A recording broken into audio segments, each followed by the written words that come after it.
Hi, it's Heike, and I'm glad that you're here today. We have an expert here with us today on the podcast that talks about estate planning. And you may scratch your head and saying, Heike, I don't need to do this. I'm not old yet, or I don't have a lot of stuff.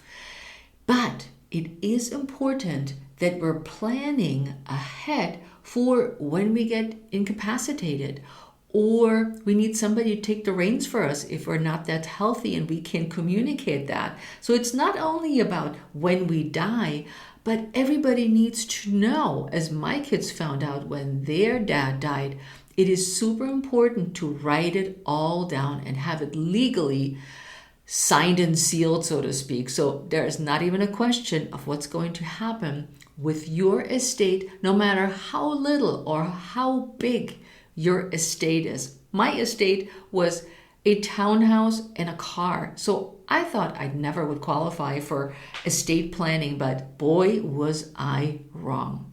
Before we dive into today's episode, I want you to take a peek at the Fasted and Fit Over 50 Club membership. This membership has exercise classes starting at 5 minutes up to 20 minutes for all levels, but it's primarily geared towards somebody who is just starting out to exercise and somebody who hasn't exercised in a long time but wants to get back now that the kids are gone. So I will leave a link in the show notes for you to take a peek, and the first 3 classes are for free so you can test it out and see if it's right for you. So let's dive into today's episode. I'm Heike Yates, a fitness and nutrition coach with 30 years of experience. I empower empty nester moms over 50 to take back their health and strength to feel vibrant in their second half of life. Right now, you're joined by thousands of empty nester moms around the world who stop dimming their light and instead ignite their spark. On this podcast, I do what I do best, taking complicated information about fitness, nutrition, and mindset strategies and breaking it down into baby steps that are simple, actionable, and reliable so you can implement them into your life. I regularly interview some of the most inspiring guests who share their honest stories on how they went from their worst to their best in life, so that you know you're not alone in your struggles. Join me as we redefine what aging looks and feels like by taking action and saying, yes, I can. This is the Pursue Your Spark podcast. Hello, everybody. Today, I have a guest and friend, and her name is Iffy Ibekwe, and she's an estate planning attorney. And we all want to look, as we look ahead, as we get older, we're thinking, oh, what am I going to do? And she's the expert on how to leave a legacy through estate planning. Welcome to the show, Iffy. Thank you so much for having me, Heike. I'm so excited to be here. You know, guys, Iffy and I have met before at summer camp.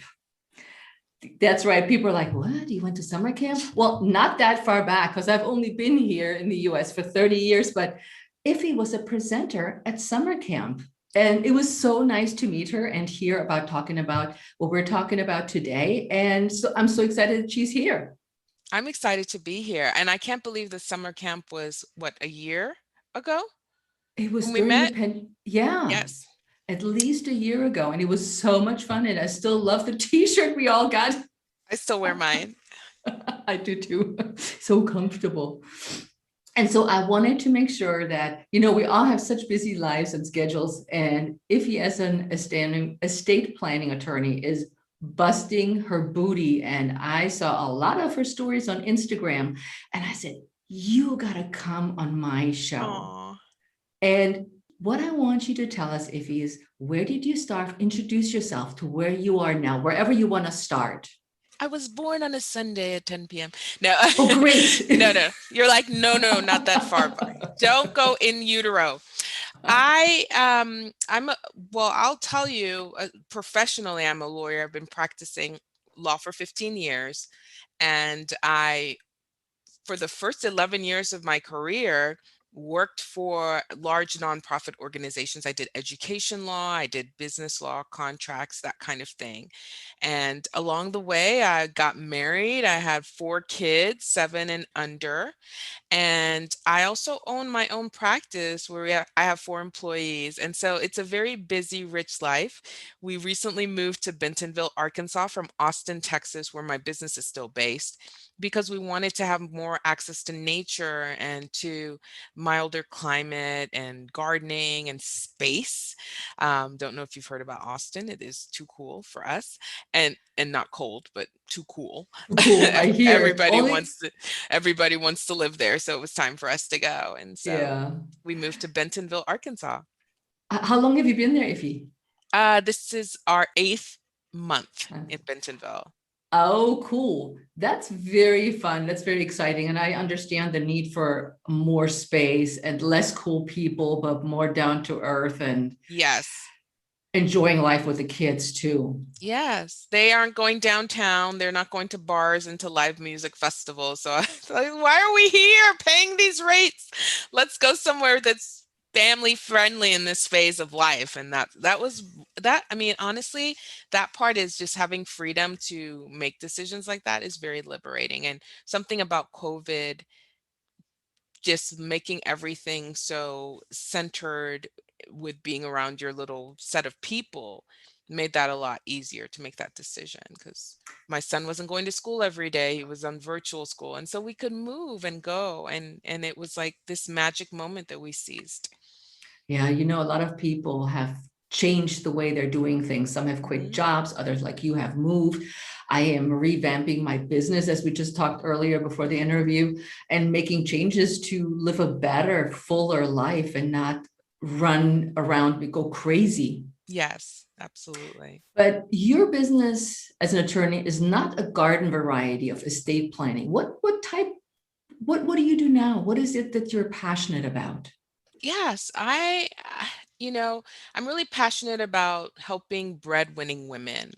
Recently came to that clarity, because I think I didn't want to say the word because it's so repelling to some people. It sounds like you hate men. Everything is always centered around men, first of all. And so I kept thinking, who are these people that I want to serve? I want my practice not to be, we help people, when times get tough, you need a plan in place. I didn't want it to be something like that. I wanted to say I want to work with women. And then even more specifically, I want to work with a breadwinning woman, not necessarily that she is the highest earner in the family or the sole earner, but anyone who identifies it as such.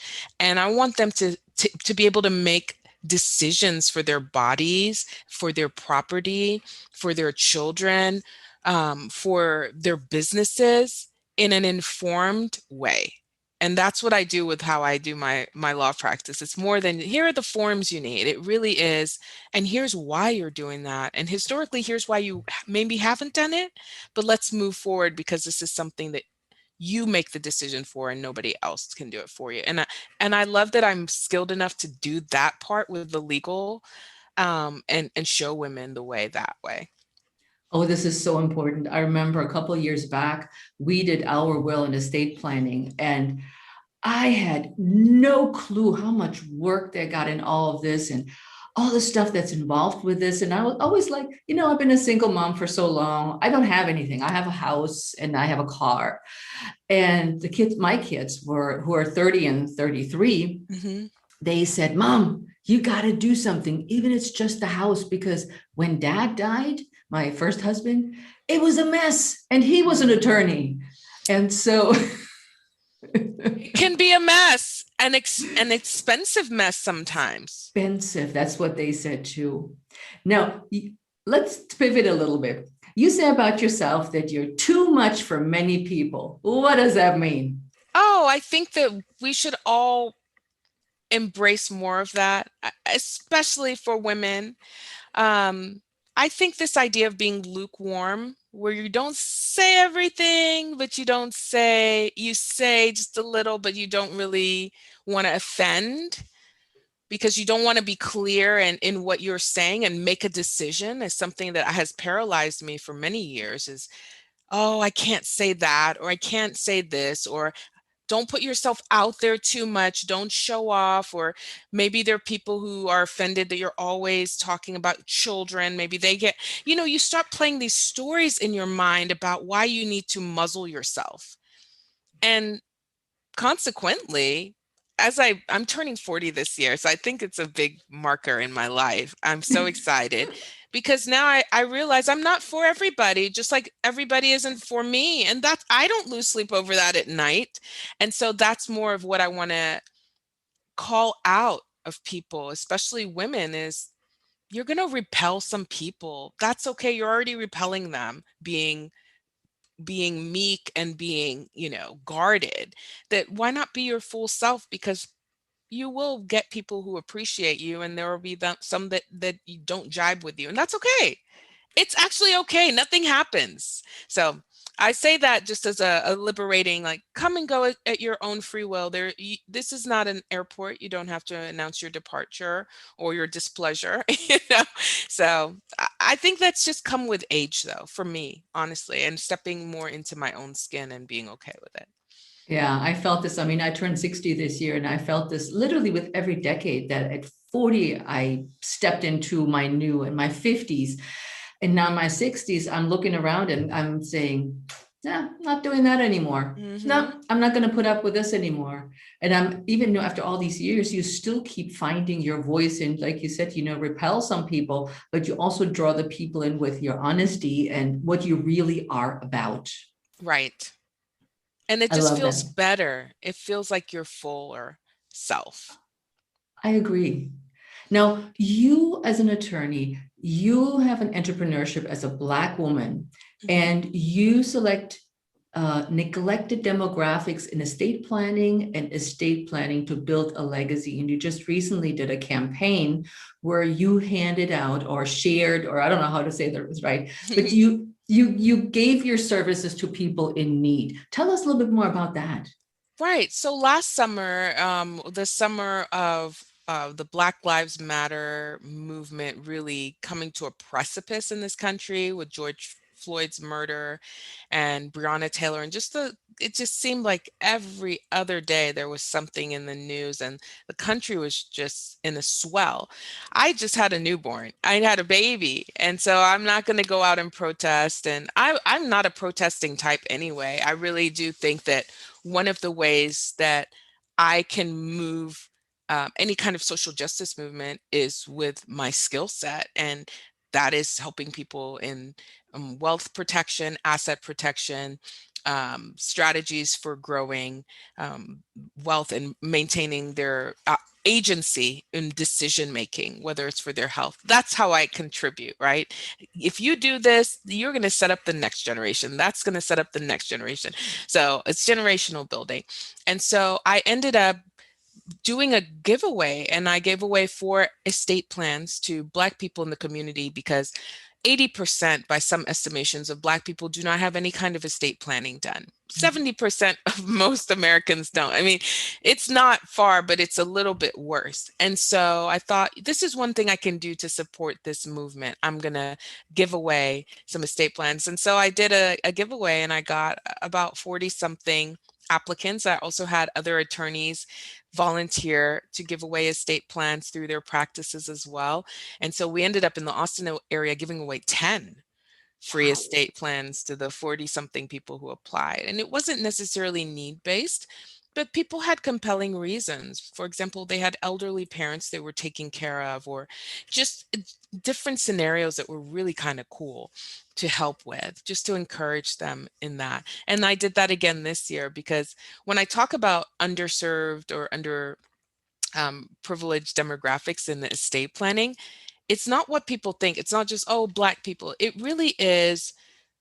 Usually it's just not white men who have money, because those are the people who are the clients for large firms, and they estate plan generationally. So then they do it for their kids and their kids and their kids. There's no real urgency in helping the larger population do this. And consequently, billions of dollars are lost each year to taxes and property having to be auctioned off and fighting and lawyers' fees from conflicts and trying to close down people's estates without instruction.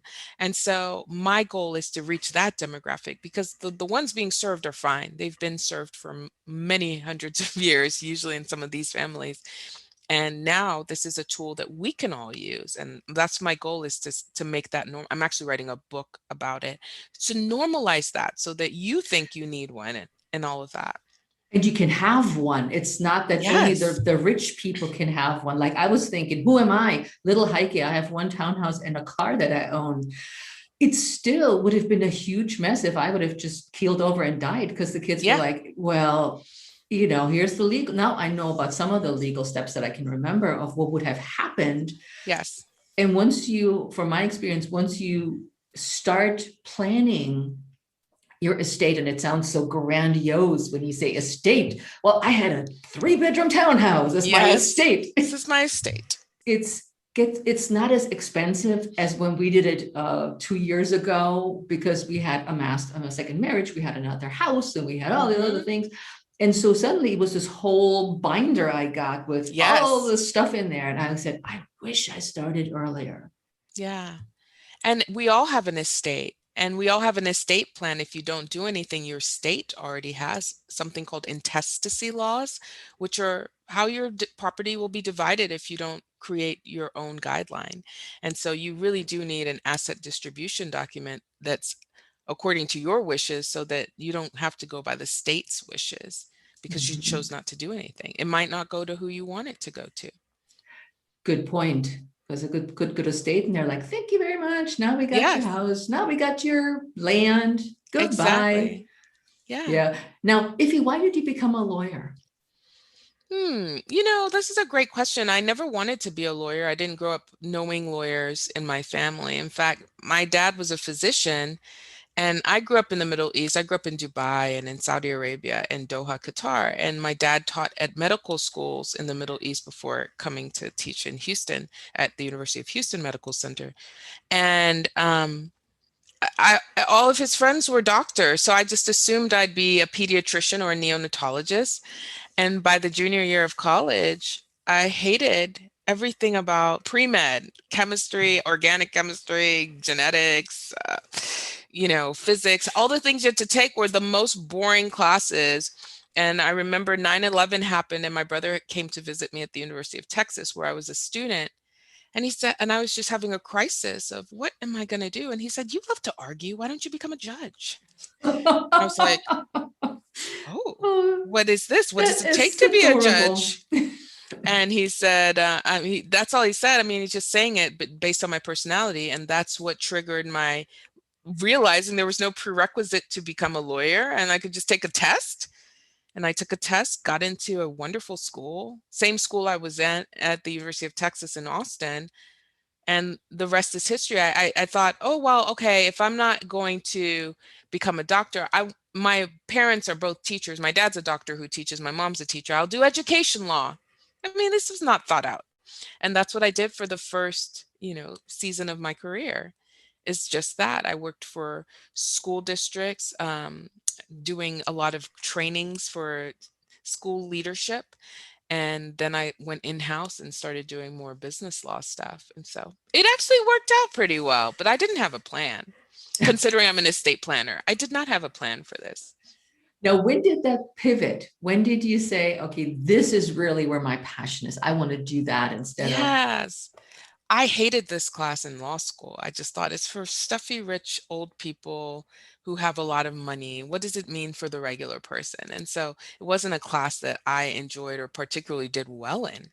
And I ended up getting fired from my job of 10 years. And I They kept fired you? They You're fired so me. I what? was a beloved attorney there. I do believe that people really enjoy me. In fact, a lot of them have become my clients as a estate planner. But I kept my children there at their on-site daycare, and one of the moms said, "Hey, I work with financial planners, and one of the lawyers that we work with is putting the wrong names on the wills at the signing. Do you do wills?" And I remember like clear as a bell thinking, I do now. Because if you can get referral business like that, I bet I could do that. And then that's what I started learning about it. And at first it was just, this is what you need, this is what you need, more of like a commodity. And then I really started getting into talking to people about their stories and what had led them to that point and what their goals are for their family and their fears and how we can use this system to address that. And the rest is history. I love that. It's almost, it sounds like a spontaneous moment. You're like, yep, this is what's Yes. happening. I like this. Let's go. Yes, because I wanted to leave the law. I felt so humiliated about how my exit was going, and I've never been fired in my life, and honestly, it felt like a personal failing. Even though I know lots of people who've been fired, and I never think, "Oh, yes, you failed." But when it's you, you're like, "Oh, you." I understand for you, but for me, no. And so I was going to leave the practice of law, and so this came in as a life jacket to rescue me, and I took the bait, and I loved it. That's amazing. That's amazing. I love that story. What does an estate planning attorney actually do for you? For if I say, Iffy, I need this done, what do you do for people? And how did you, in the same thing, how do you get started? If I come to you and I say, I got my little estate of townhouse and a Mhm. car, what now? And what do you Well, do? I'll start by saying every single state has different laws, right? So Huh? you first need to go to a lawyer in your state. I'm licensed in Texas, soon to be Arkansas. But the first thing you do is you find a lawyer and book a consultation and sit down and talk about what your goals are, right? You want to talk about whether you'd be a good fit.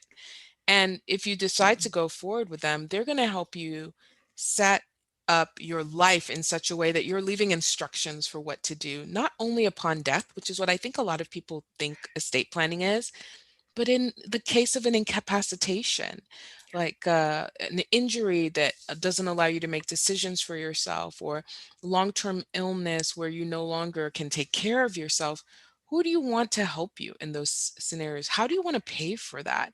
How do you align it with long-term care insurance if you've purchased that, or disability insurance? Estate planning is not the financial part in the life insurance or retirement money, but it works in concert with those pieces to fund certain things that can help you even while you're alive. For example, if you set up a living trust, that trust fund, right? It's a trust fund, Yeah. means it's a pocket of assets, whether that is your home or cash or money or whatever you use to fund it. And sometimes it's not funded until death. An estate planning attorney helps talk you through why you might want to look into something about like that and how it can benefit you while you're alive, and then your loved ones, children's charities, causes when you pass away. And so it's a complicated area of the law, but and I think because it's so hard to explain exactly what it is, I like to say it's like having a plan for your life and Mhm. giving someone a book of instructions. While I'm alive, if something happens, here are your instructions. When I pass away, if something happens, here are your instructions. And going with that.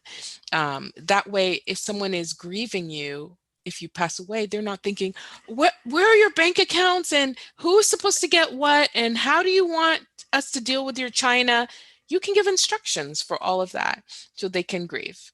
Or if you're hurt and they say, well, mom wants me to take care of her. Well, I think that I should take care of them. You say, I want this child to take care of my physical health and this child can take care of the finances. There, everyone has a role, right? So that the family doesn't have to break up over disagreements. That's what estate planning really does. It preserves your wishes legally.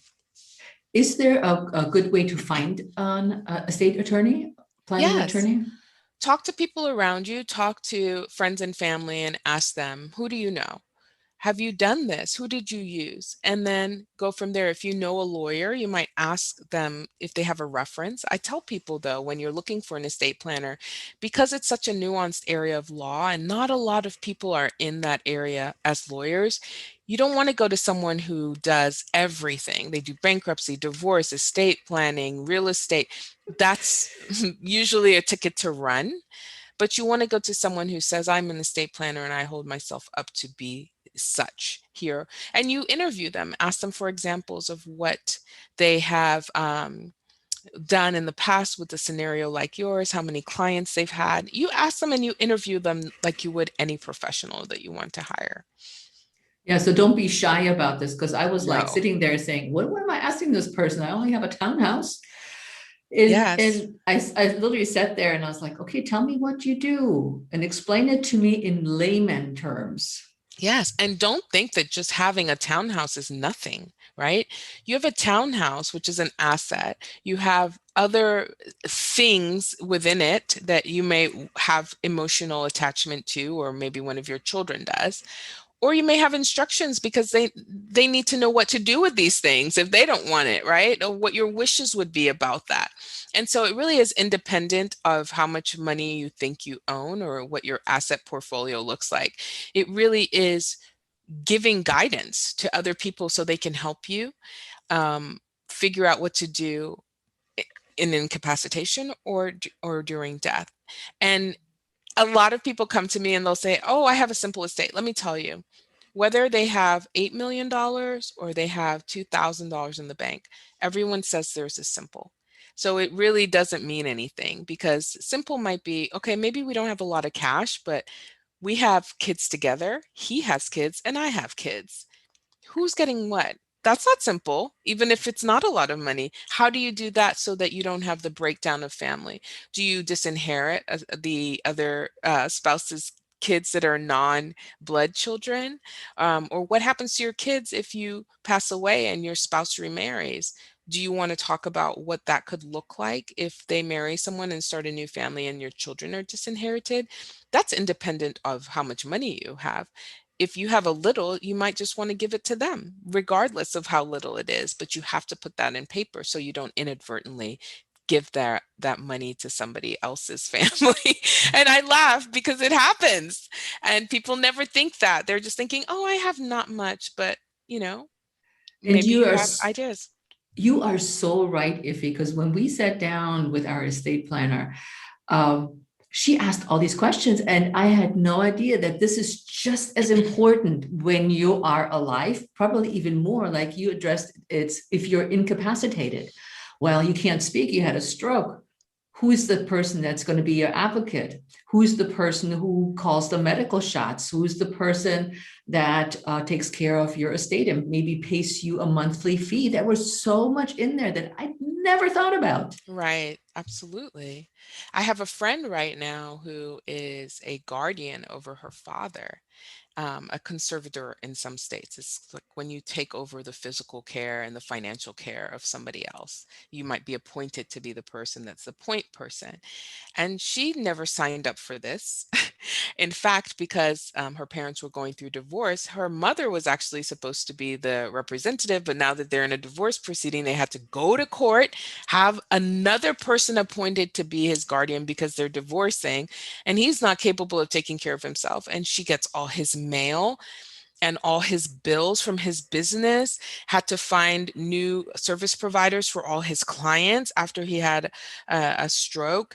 And she's telling me all of this. And it literally, she says, I had binders and binders of documentation, right? It can become a whole other job for people. So why not make it as easy as possible for first finding somebody who wants to do that so it's not foisted on somebody else by just doing your paperwork and having the conversation with them and maybe even leaving them some money to do that for you. It's a lot of work when there aren't instructions. It's a lot of work when there are instructions. So But once you, like you said, I find now when we had a question just recently, and my husband said, "Go look at the not the invoice, where it's lined out, where you find stuff in your binder." uh-huh. So go to section 5, 2.2, and then you open your book and then you go through and in section 5.5, 2.2.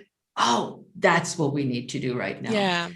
I mean, even though there's a lot of complicated stuff in there, I found that when once we did that, my kids were like, Mom, you saving us so much heartache, so much money, so much trouble and stress by being clear about this. But they also Yes. were clear about we don't want your old dishes. Yes. Sometimes they don't want your old dish rags either. Nobody wants your pots and pans sometimes. And that's okay. Tell them what to do with it. Liquidate it. Give it to Aunt Sarah. She loves, crock pots. There So you go. you I can be love as it. specific as you want to. And that's what the whole process is. I just love that as someone who loves planning and using my planner. I'm a big goal setter and I love to make goals. If that's something that really appeals to you and you haven't done estate planning, I think you might actually enjoy it. But the other thing I want to say is sometimes the reasons that people choose not to, besides the not knowing the cost, not being clear about what exactly it is and how the process might work with a particular lawyer, how long it will take. Do you have to gather all this documents? There's also a trauma response when you've lost a parent or a loved one and gone through having to close down their estate. It's very unpleasant to think, I want to dive into that. Some people immediately get their estate planning done, and then some really do repel from it. And so if you're one of the ones who is just really repelled by the process, acknowledge that it's okay, and that there are people who can work with you through that, so that you don't have to take on the entire process by yourself. Yeah, because I've heard from clients that whose parents died, or a brother of one of my clients, they were literally frozen. They were so traumatized. They just didn't know what to do at all. Yeah, it's So awful. now Yeah. you mentioned a little bit of oh, you mentioned that you are a planner. Uh-huh. Obviously, you have 4 kids and you definitely have your hands full. You have a business, you have a husband. So how do you create time through in your day to get everything done? Well, I don't get everything done. I have an ongoing list. If I showed it to you, it started probably at the end of 2020. There are all these things that I want to do that I have to prioritize, right? What I need to do for today. One of the ways I do it is I block schedule. I take Mondays off. I don't work on Mondays, but my kids are all at school or summer camp in summer on Monday. So it's a great day to just take a slower pace, explore my new town, stay in the garden, read a book, get some chores done around the house, whatever, take a nap. And then during my week, I definitely block schedule things on my calendar. I don't speak to clients every day. I've now stopped attending all meetings because I don't need to. As my team grows, I start seeing opportunities to let other people grow in their skill set without micromanaging. And that's freed up time to work on the business with respect to even doing podcast interviews. I had a goal to do 20 this year. I think I'm almost at 40.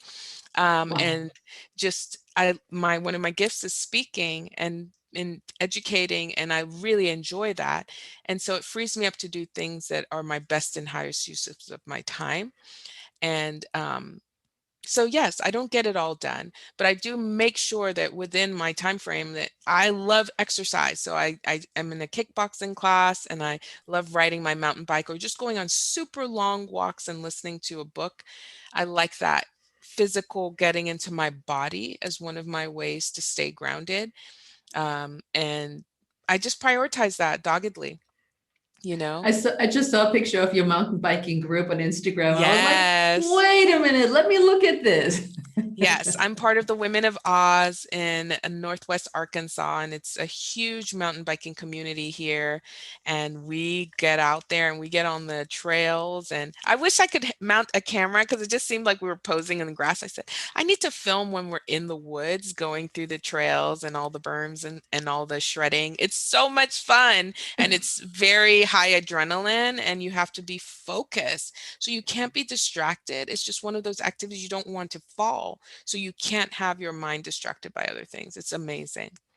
I love that you're also sharing how you stay fit, because people will probably assume, "Pff, she's so busy, got 4 kids, she's got no life of her own, she's not taking time for herself." But you just said, no, no, no.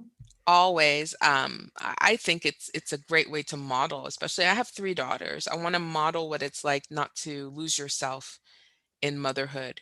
You know, I think a lot of women deny themselves almost as martyrs just because they're moms, and I don't have that. I've never wanted that to be me, and I still feel like a full person with a life even apart from my children and my husband and interests that they may not have. And I love going to museums, and I love to immerse myself in art and nature and be outside. And so anywhere I can, I do that. And thankfully my town allows me to do that. It's free, you know, it really is for free. I mean, you have to buy a bike, or you have to, if you want to get into certain parts of the museum, buy a membership, but it's nothing that isn't worth it to me. So Mhm. that's what I like to do.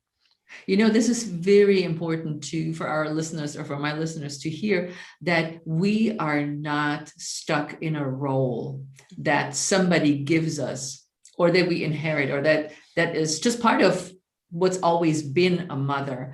And as my group of empty nesters, I'm an empty nester, and I could only just nod my head. So if you guys watch the video, you can see me nodding like Hmm. yes, because I was there where Iffy was, with only 2 kids, but it doesn't matter. It And doesn't. you look at how can you preserve yourself, Hmm. your interests, and not be what I call eaten alive by the family and their Yes. interests. And a lot of women in my community feel that they haven't dug out of this. They have never made this a priority. Like you said, I'm going mountain biking. I'm like, yeah, girl, you go. Hmm. And they were like, now what do I do? How do I find my interest? How do I ignite my spark? How do Yes. I move forward from this? So it's anybody who is listening that is an empty nester, listen to what Iffy is starting to do. And she's showing her daughters a great role model going forward, that as women, we're not stuck in that role. We're not stuck in the job and the motherhood, but we choose to live the Hmm. way we want to. Absolutely. And I will say that sometimes you just have to try something to know if you even like it. And we can give ourselves permission to try. With mountain biking, I came here, I'm like, what is all this mountain biking nonsense? Like, how, oh, I got to take a class, I'm going to fall. I had counted myself out. The bikes are so expensive. But you can rent a bike, or you can borrow a bike, and you can go to a fundamental class and see if you like it, and if it's scary, or if it's exhilarating, or how you feel about it, and then make the decision about whether you want to try it again or not, right? Same thing. Absolutely. I really am also a big fan of for those of you who might feel a creative rut, like going to museums to me is a really great way of unlocking possibilities in your mind. Some of you might listen and connect to that. Others might be like, what nonsense? But those who are hearing that, go visit a museum. I mean, honestly, it can spark so much creativity, especially when you read the blurbs about the art and how it was created, or what the artist intended, and sit in those spaces. For me, it unlocks something. And if it's not a museum, it might be that you should immerse yourself more in nature. But whatever that, or music, go to a nice symphony and listen to an orchestra, or listen to a cellist play, whatever that is, just really allow yourself to try it and see what it does, and maybe even document the feeling. That's very good, because I mean, you don't know until you try. Hmm. Even if it sounds outlandish, or like you said, too expensive and scary, and oh my God, I may fall. It's worth a try, because you can, in the middle, if you don't like it, you can always walk away and say, that's I not for tried me. it, but it wasn't for Uh, me. Yes. yep. I mean, we just did something recently. We went to Hawaii, Ooh. and I see all these surfers out there. And I said to my husband, oh, maybe we should go surfing. And he's like, nah, we're triathletes, we're swimming and we're fine. We don't do that. Then my girlfriend, who was at the time in Morocco, she posts a picture on Instagram with a surfboard. And I'm like, what? You're learning how to surf? And she's like, yeah. And I said, I'm going to learn how to surf. My husband was was looking at me and said, "What? If you're going, I'm going too." We had so much fun I bet you that did. we took a second lesson. Now I've put that on my list that when I go, I'm going to take a surf lesson. I kept thinking, what if my arm gets eaten by a shark? But what are the odds? You know what I mean? Who says that? You know? But that's how I think. I'm like, what about if a shark picks my arm off? Oh goodness. Well, your arms will feel so sore after the first time. That's what, at least what we felt from all the paddling, that the next day we're like, I can't move my arm. How about you? Oh, no, this is really painful today. We need a rest day. Exactly. But that's But okay too. At least you tried. And then your husband ended up trying something he had no intention of trying just because you saw somebody else try and decided you wanted to try. It's yep, infectious. it sure is. And which is why we should share these things more. I've recently started sharing more of my personal life on the social media and not wanting to be so buttoned up as a lawyer, but just saying, I did this evening, or, we also kind of plant a lot of things in our backyard and look what we grew this week. And that has been such a great response. Really just hearing people say, "Oh my gosh, it's not just you need an estate plan. You need an estate plan." You know what I mean? I'm not a robot. I'm a whole Yeah, person outside, and that hopefully is unlocking things in people and inspiring them too. yeah, I agree. So what would be maybe 3 steps when somebody wants to plan their estate, what they should start with? I think that the first step is just coming to the decision that you want to do it. Because I think you can hem and haw for years and have it on the bottom of your to-do list and just keep kicking it off, right? So first, decide that you're going to, because nobody wants to chase you around to get all the things. So you have to have that intentionality.